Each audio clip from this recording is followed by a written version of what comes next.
Gentlemen, it's with great pleasure to welcome Honourable Garnett Genuis, Conservative MP from Sherwood Park, Fort Saskatchewan, to our event. Mr. Genuis, I thank you for taking time out of your very busy schedule to accept our invitation. We appreciate your making effort on a Friday afternoon to fight the traffic to get here on time. Mr. Genuis is coming from Kitchener. I also thank Mr. Ali Shahsamand, the parliamentary assistant to Mr. Genuis, for his efforts to make this gathering happen. Mr. Genuis is no stranger to the Iranian community.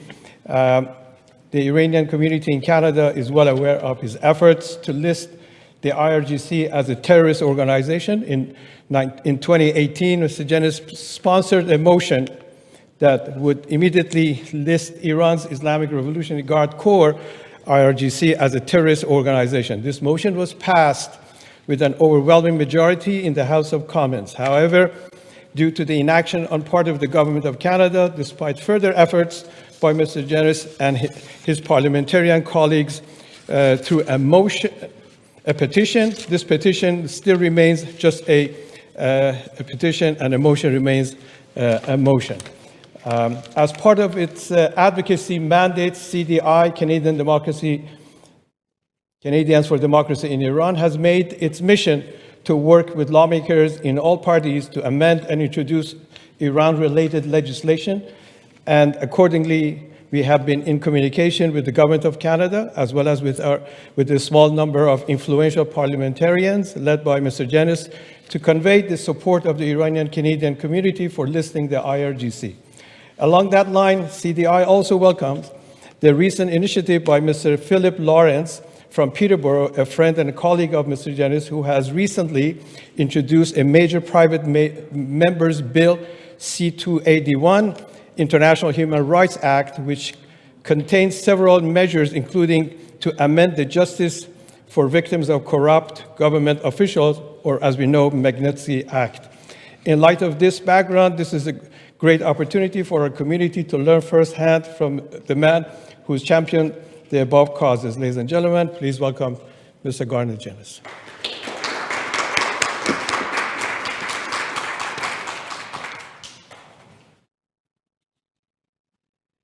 Well, thank you very much. It's an honor to be with you today and to share with you an update on some of the initiatives that we've been working on in Parliament and to seek your support for them.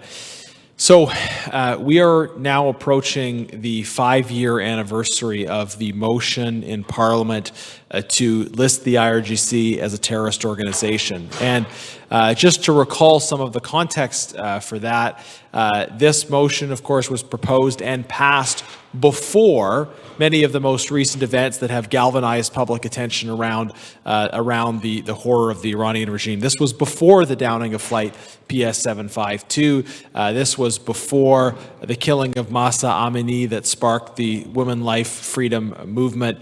And even then, 5 years ago, it was very clear that the crimes of the IRGC necessitated them being listed as a terrorist organization.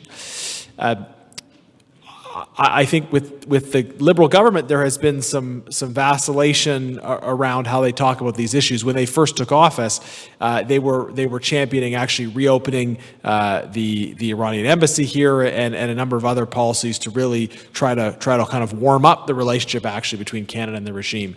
And we opposed those policies, of course. When we put forward as Conservatives this motion 5 years ago, I must say I was surprised that the government supported it. But we welcome that support. And every Liberal MP who was present voted in favor of the motion. The Prime Minister voted in favor of it.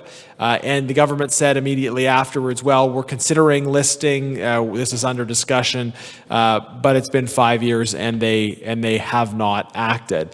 And it takes some time to go through the listing process, okay, but it does not take 5 years. The House of Commons passed a motion to list the Proud Boys as a terrorist organization, and I think it was within a month or 2 months that they were listed. So it doesn't take 5 years. And by not acting, the government's made clear that they have made a choice to not list the IRGC. But we have been steadfast in continuing this advocacy. Conservatives have been pushing this. Pierre Poilievre, our leader, has made clear that he will list the IRGC as a terrorist organization as soon as taking office. And I think the material effects of this are significant on a couple fronts. One, it's a way of depriving the IRGC of its resources and its capacity for ongoing repression and violence. But another is to shut down IRGC operations here in Canada. Another issue we're dealing with in general is this problem of foreign interference in Canada and threats and intimidation towards Canadians, especially members of diaspora communities who have family members abroad who can be threatened. And much of the media discussion has focused on the communist regime in Beijing, but we know that the communist regime in Beijing is not the only player in this reality. In fact, I've been hearing from members of the Iranian community since I was elected in 2015 about these concerns of threats made against members of the community here in Canada and efforts by the IRGC to shape the conversation happening around their activities here in Canada.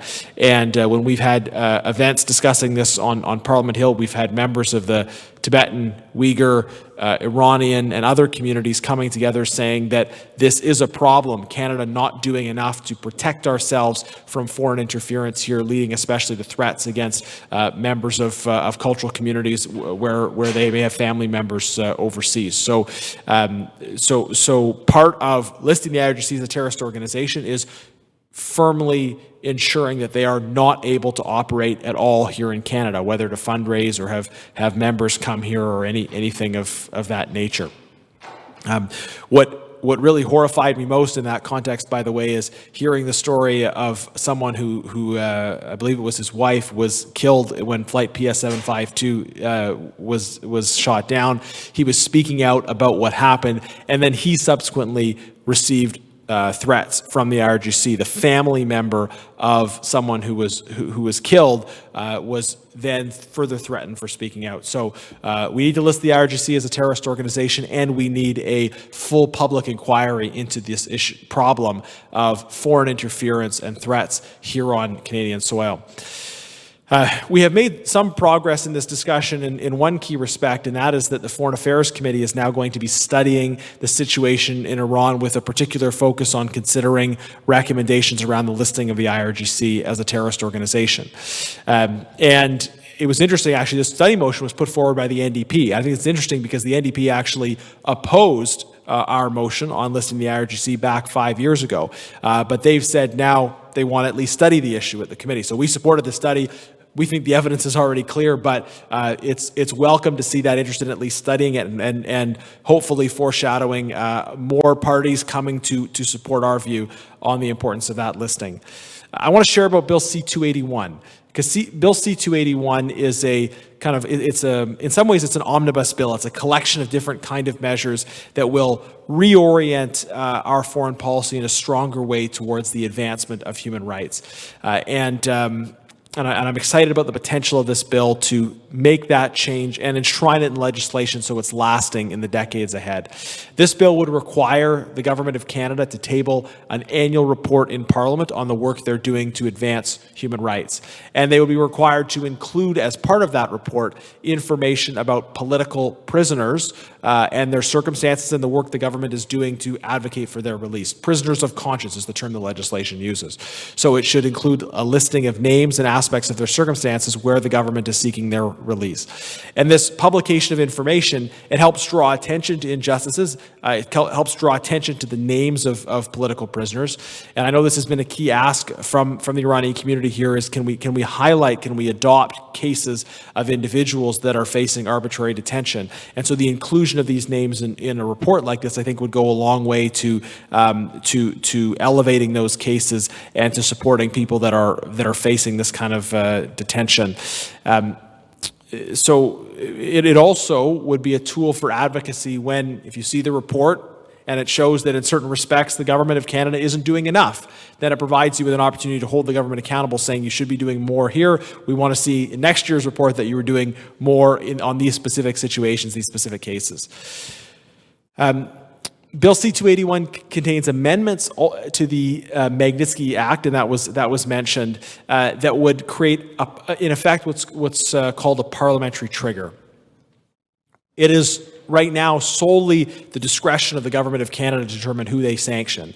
And we have been concerned that sanction tools have not been used sufficiently. We haven't seen I don't think actually there's been a single case of someone under the Magnitsky Act associated with the Iranian regime being sanctioned. The Magnitsky Act is specifically tailored to holding accountable human rights violators. What Bill C-281 would do is create a mechanism where a parliamentary committee could recommend certain individuals by name to be sanctioned.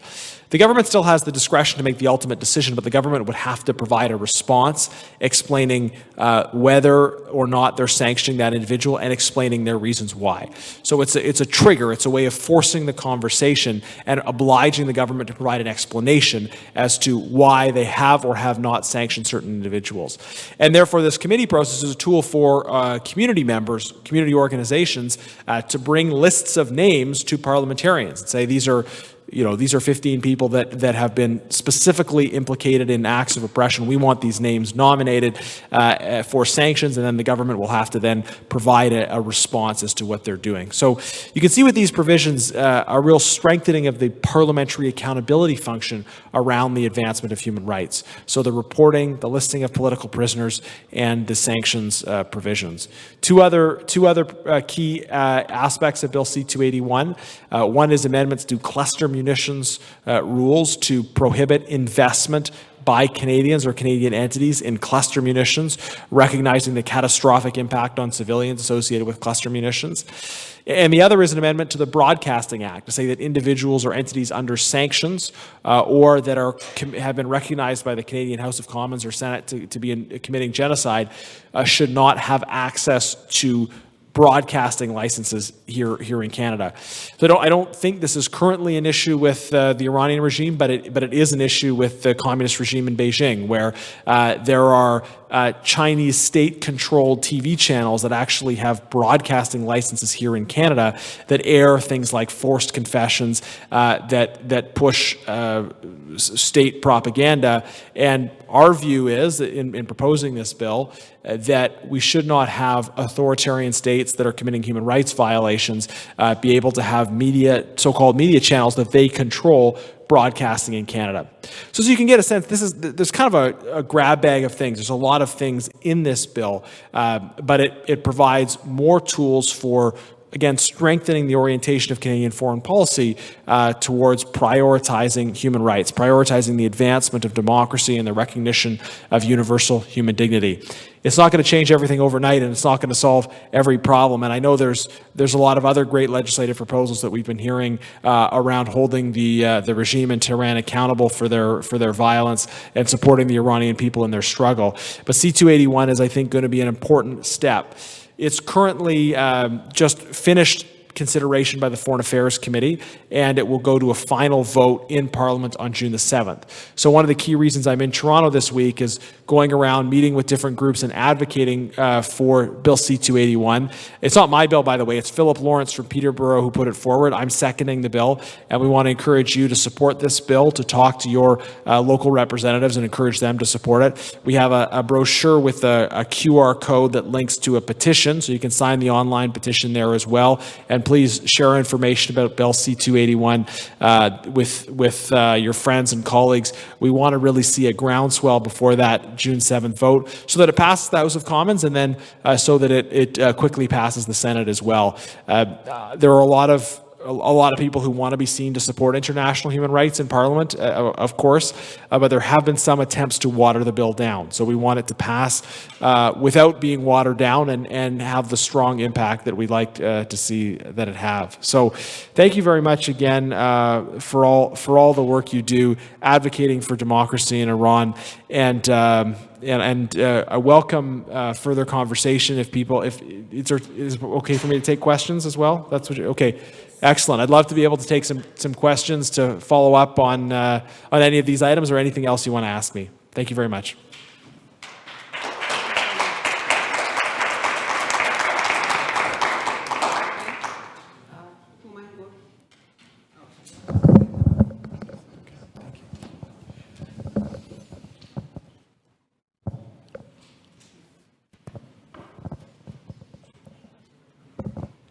Sorry, this is my second question. I ask a question in Farsi. I'm taking up time.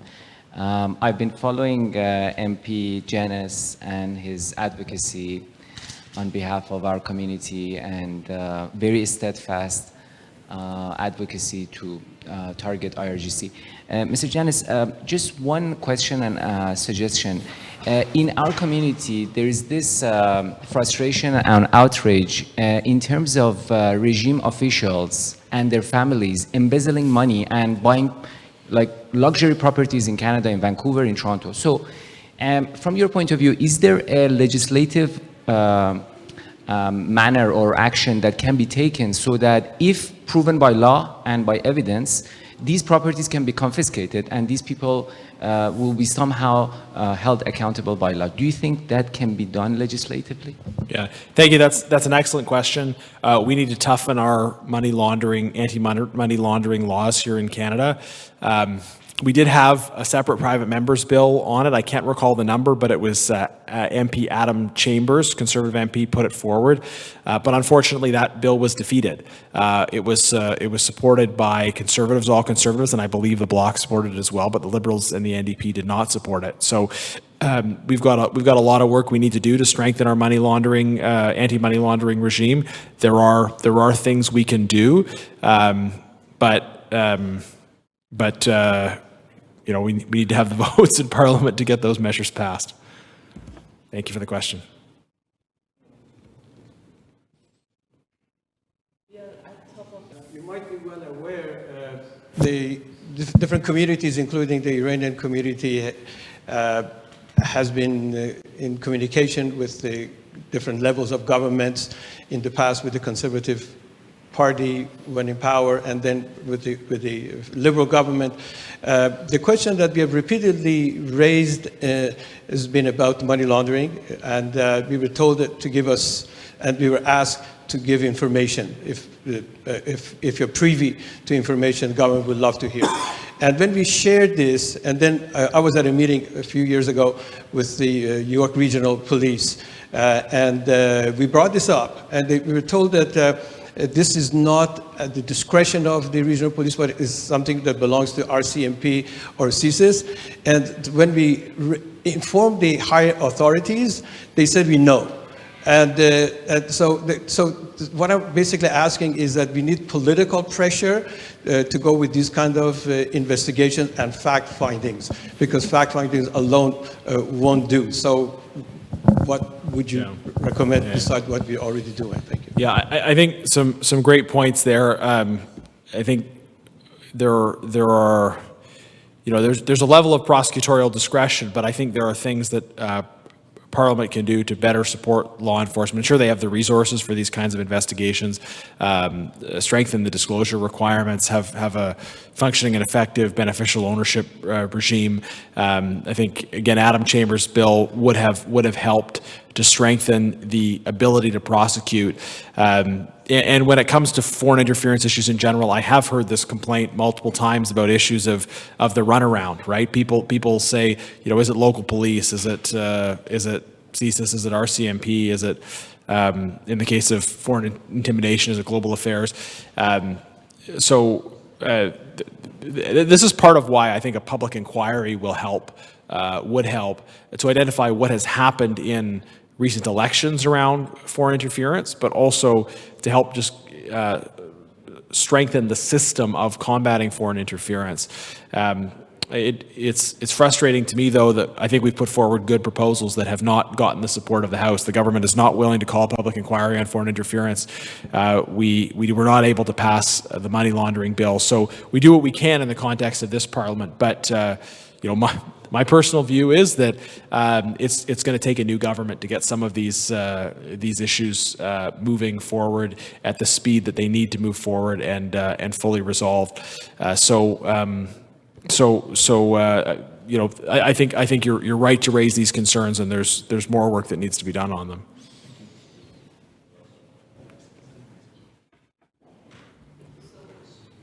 Okay, thank you very much.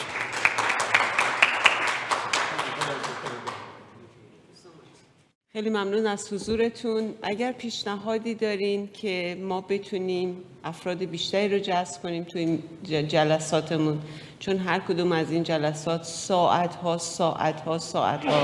خودتون حتما تو این برنامه ها بودین، این برنامه ها ساعتها کار لازم داره و من اصلا کاری رو که سخنرانانمون انجام میدم و میدونم 3 سخنران ما خیلی وقت گذاشتن برای این جلسه و حیفه که اینو ما نمیتونیم تو جامعه افراد بیشتری رو بیاریم. اگه پیشنهادی دارین، اگه راهی دارین به ما ادوایس کنین، به خود من شخصا، که ما چجوری میتونیم بیشتر برسیم به آدینس بیشتری آنلاین، این حضوری، what media we should be using, how we can advertise better.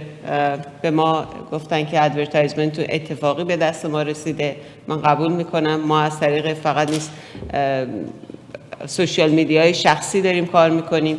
اگر پیشنهادی دارین خواهش میکنم به من بگین، خیلی خوشحال میشم، چون حیفه که این سخنرانیایی که امشب به دل من که خیلی چسبید، از به عنوان یک زن از مشکلات من و خواهرانم صحبت کرد، حیفه که این بحثا اینقدر جمع کوچیک باشه. دوباره خیلی ممنون که امشب تشریف آوردین جمعه شب. Thank you Mr. Garnett, Genuis, for coming over. I know it's been a long drive for you. It's been a long day possibly. Thank you so much for joining us. Thank you so much. Thank you.